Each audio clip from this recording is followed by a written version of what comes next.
Our first reading today is from Isaiah 58. Shout out, do not hold back. Lift up your voice like a trumpet.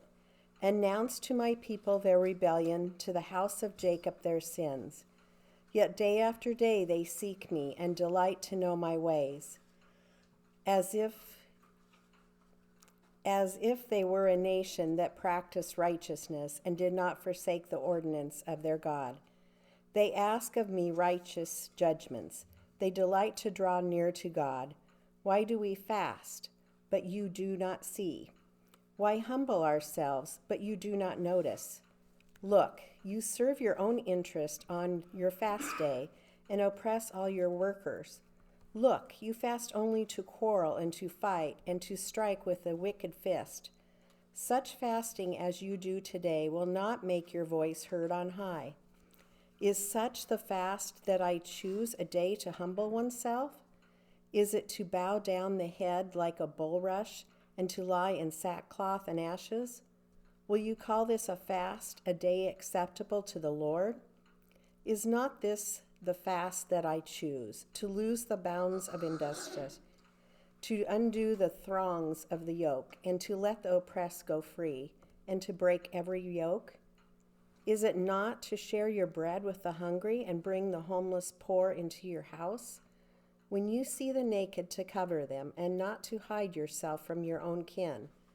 Then your light shall break forth like the dawn, and your healing shall spring up quickly. Your vindicator shall go before you, and the glory of the Lord shall be your rear guard. Then you shall call, and the Lord will answer. You shall cry for help, and he will say, Here I am. If you remove the yoke from among you, the pointing of the finger, the speaking of evil, if you offer your food to the hungry and satisfy the needs of the afflicted, then your light shall rise in the darkness, and your gloom be like the noonday. The Lord will guide you continually and satisfy your needs in the parched places, and make your bones strong. And you shall be like a watered garden, like a spring of water, whose waters never fail. Your ancient ruins shall be rebuilt, and you shall rise up the foundations of many generations. And you shall be called the repairer of the breach, the restorer of streets to live in. The next reading is Psalm 112. Please read responsively. Hallelujah! Happy are they who fear the Lord and have great delight in God's commandments. Their descendants will be mighty in the land. The generation of the upright will be blessed. Wealth and riches will be in their house, and their righteousness will last forever. Light shines in the darkness of the upright. The righteous are merciful and full of compassion.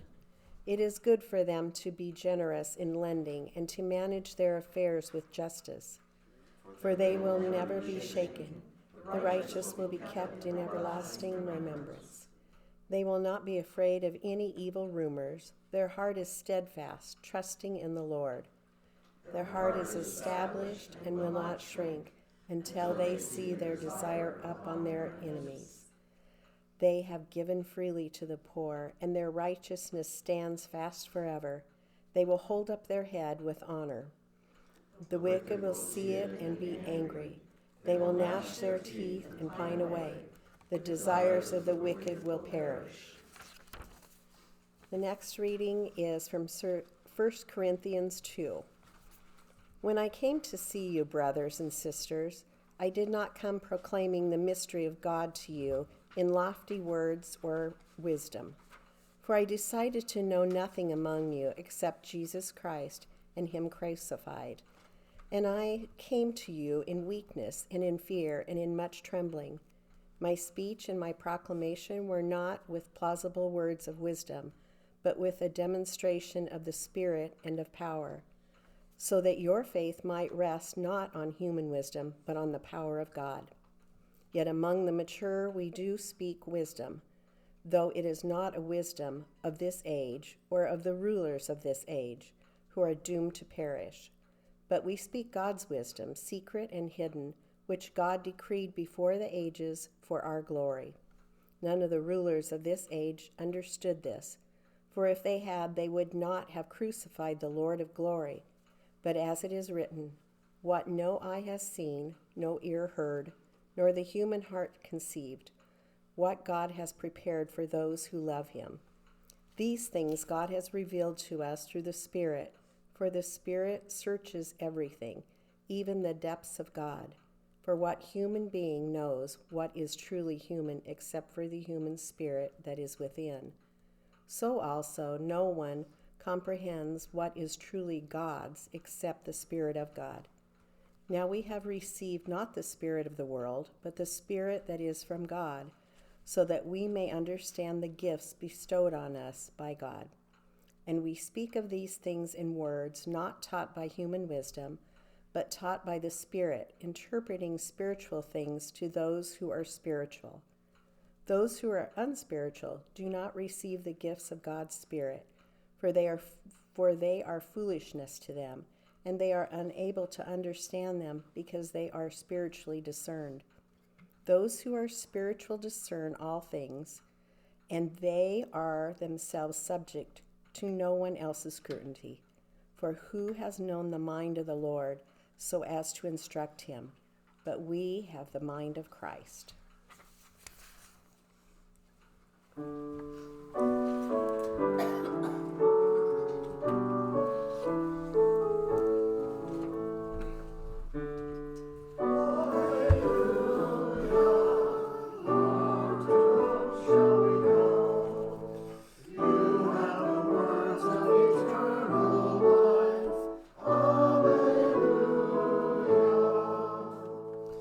Our gospel this morning is Matthew chapter 5, verses 13 through 20. Glory to you, Lord. Jesus said, "You are the salt of the earth. But if salt has lost its taste, how can its saltiness be restored? It is no longer good for anything, but it is thrown out and trampled underfoot. You are the light of the world. A city built on a hill cannot be hid. No one, after lighting a lamp, puts it under the bushel basket, but on the lampstand, and it gives light to all in the house. In the same way, let your light shine before others so that they may see your good works and give glory to your Father in heaven. Do not think that I have come to abolish the law or the prophets. I come not to abolish, but to fulfill. For truly I tell you, until heaven and earth pass away, not one letter, not one stroke of a letter will pass from the law until all is accomplished. Therefore, whoever breaks one of the least of these commandments and teaches others to do the same will be called least in the kingdom of heaven. But whoever does them and teaches them will be called great in the kingdom of heaven. For I tell you, unless your righteousness exceeds that of the scribes and the Pharisees, you will never enter the kingdom of heaven." The gospel of the Lord. Praise to you, O Christ. You may be seated. Good morning. Good morning. So a few weeks ago, I believe it was on the Jimmy Fallon show, comedian Chelsea Handler went on and shared a story that is frankly pretty embarrassing. I probably wouldn't have shared a story like this. As she told it, supposedly, she was on a safari with her sister, and they were riding an elephant. And her sister looked up at the sky and said, "Chelsea, look, the sun and the moon at the same time. You can see both of them. It's not very often you can see the sun and the moon at the same time." And Chelsea said something to the effect of, "Well, of course the sun and the moon are always in the same place at the same time." And her sister was a little dumbfounded and said, "Can you expand on that? What do you mean?" And Chelsea immediately tried to change the subject, but her sister pressed her, and eventually it got to this sad truth, which she admitted on the Jimmy Fallon show in front of lots of people, that until she was 40 years old, she did not know that the sun and the moon were different things.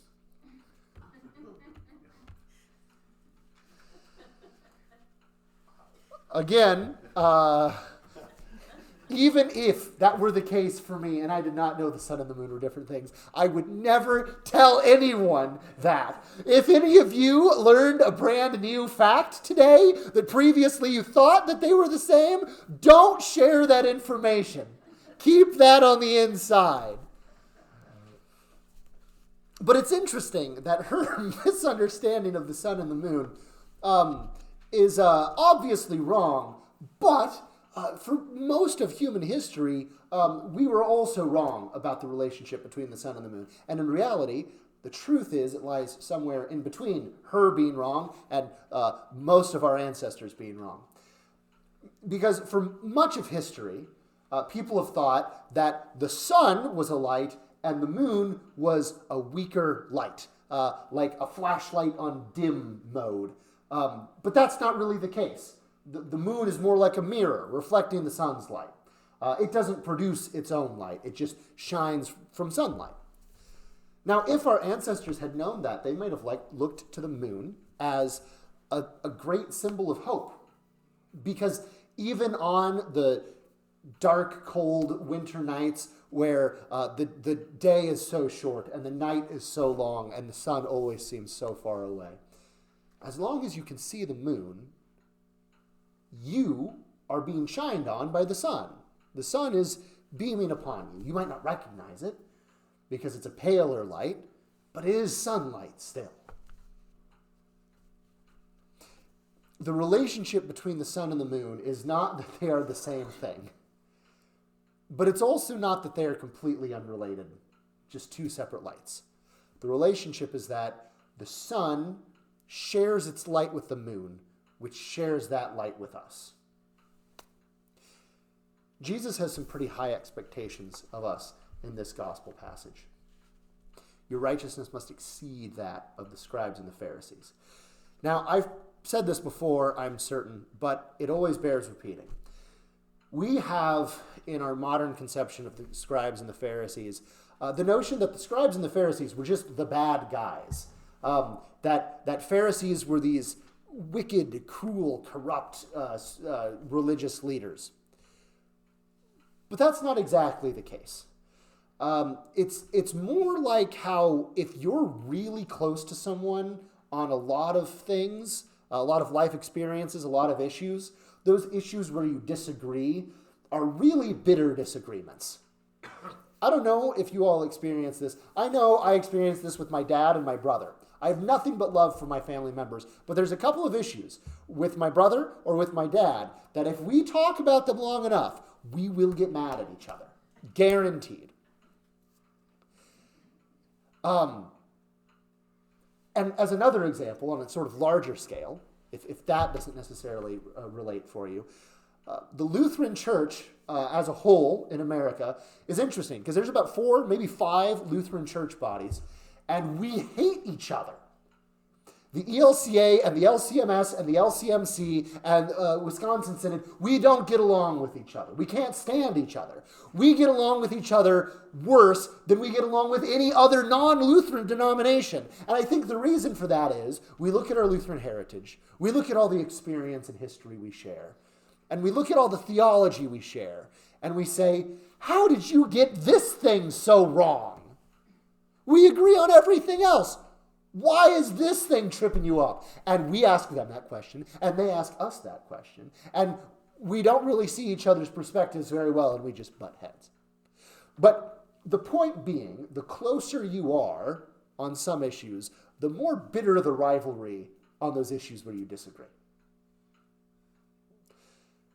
That is kind of similar to how the early church was with the Pharisees. In fact, they were so similar that in the book of Acts, Paul, the Apostle Paul, is brought before the council. And he sees that while most of the council are Sadducees, a portion of them are Pharisees, and he says, I am a Pharisee and I am being persecuted for the beliefs of a Pharisee. This is Paul as a Christian saying this, as a follower of Christ. Paul was a Pharisee. Pharisees believed in the resurrection of the dead. Pharisees believed in angels and demons. Pharisees accepted the whole of the Hebrew Bible instead of just focusing on the first 5 books. There's a lot we continue to have in common with the ancient Pharisees. And the early church was very close in beliefs to the Pharisees. And that is why that rivalry was so bitter. Not because they were evil, the bad guys, because we were frustrated that they didn't get it, even though they were so close. At least that's our perspective on it. Rabbinic Judaism would have a different perspective. They would say, we didn't get it. But the Pharisees were not these cruel, evil, unrighteous people. When Jesus says your righteousness must exceed that of the scribes and the Pharisees, he's not saying your righteousness must exceed that of the bad guys. That would be easy. It would be more akin to if I were to say, imagine the most righteous person you know. Some pastor or deacon or spiritual leader who knows the Bible forwards and back, who has no vice or fault that you can find in their life, who is always there to listen and help, who is compassionate and warm and loving and does so much work for the poor and the needy. Imagine that person, and then imagine Jesus saying, your righteousness must exceed theirs. That is a tall order. And Jesus also says this part about, I have not come to abolish the law and the prophets, but to fulfill them. Now, as Lutherans, though we do respect both law and gospel, we often want to focus on the gospel part. We want to go back to what God has done for us and give us assurance of our salvation without focusing so much on the work that we need to do. But here Jesus says, you can't go there. At least not yet. The law and the prophets are fulfilled, not abolished. All of that guidance that God has given as to how we're supposed to live in relationship with God and our fellow human beings, all of that still holds up. We can't ignore it. We don't have absolute freedom to do whatever we want. We are bound by the law and the prophets, and we will continue to be bound by the law and the prophets. And as much as we are expecting the good Lutheran turn that makes everyone feel better, I think we should take just a moment to live in the tension of our failure to meet these expectations. Because if we're being honest with ourselves, we have failed. With people we know and love and care about, we have hurt them. We have traumatized them. We have scarred them in ways that we don't even know or understand. We have turned our back on people who need us, who we've cared about, but we turn our back on them because we are not getting along with them at the moment, or we disagree with their life choices, or whatever it may be, and we cut them out of our lives. And if you haven't done anything like that, which, let me be clear, it might not be so drastic and dramatic as completely cutting someone off, but hurting people, breaking someone's heart, disappointing someone, oftentimes intentionally, is something I'm confident we've all done. I'm confident I've done this numerous times, and I'm only 29. If you've lived a long enough life, you've hurt someone. But even if you cannot think of anyone in your life that you've hurt, any loved one you've turned on, any friendship you've broken, if you can't think of any one of those, then we can be certain that when we look at the millions of people in the world who are starving, who have inadequate access to clean drinking water, who are living in countries torn by war and poverty, and we look at all of those situations and we ask ourselves, are we really doing enough? Are we really doing as much as we could? The answer is no. We could always do more. We could always give more, help more, be more active in helping to change the problems in the world. But day to day, we make decisions about what we buy and where we shop and what we do with our free time. And some of those decisions come down to, well, this is cheaper. This is more convenient. This is more familiar. And as long as we don't have to see the faces of the people in the countries across the world that we're hurting with our choices, we're satisfied just letting it go. If we would be held up against the standard of the law and the prophets, we would not succeed. We would not come out clean. This is an uncomfortable topic. It's an uncomfortable thing to think about. But Jesus, especially in Matthew's gospel, demands that we think about it. We do need to be made uncomfortable. But fortunately, that's not the end of the story. Jesus says, let your light so shine before others that they see your good works and glorify your Father in heaven. And that's an interesting thing. Notice he didn't say, let your light so shine before others that they see your good works and glorify you. There is some relationship between your Father in heaven and your light. And I can think of no better analogy than the sun and the moon. The moon borrows the sun's light. And we borrow God's righteousness, God's light. God gives it to us and we reflect it back into the world. The truth is, we fail a lot. If we were held up against the standard of the law, the world would be very dark. And it is a dark place, full of suffering. Suffering of other people, our own suffering, suffering of creation itself. Choked waterways, choked by pollution, and forests burning down because of lack of care and imbalances in the ecosystem. There is plenty of suffering. And we are stumbling through the darkness, hoping and praying that we stumble upon a path that will lead us out of it. But even in the darkness of this night, even if we can't see the sun, at least the moon is shining. God's light is reflected into a darkened world and bounces off of us, sharing love and mercy that we can't give ourselves, but God can. It's not our righteousness that exceeds the scribes and the Pharisees, but Christ dwells in us, and Christ's righteousness does. It's not us who have to, of our own accord, fulfill the law and the prophets, but Christ fulfills the law and the prophets and shares that with us. As much as we do need the hope and help, and we do receive that hope and help from God and from each other, there's also other people in the darkness of the night for whom their life has been so dark for so long, they don't know if the sun will ever rise again. For them, the sun may be gone, as far as they know. But if God's light and love and mercy can reflect upon us to them, then maybe we can be a beacon of hope for them in a time of need. A reminder that even though they can't see the sun, somewhere out there, somewhere in the benighted world, the day is dawning.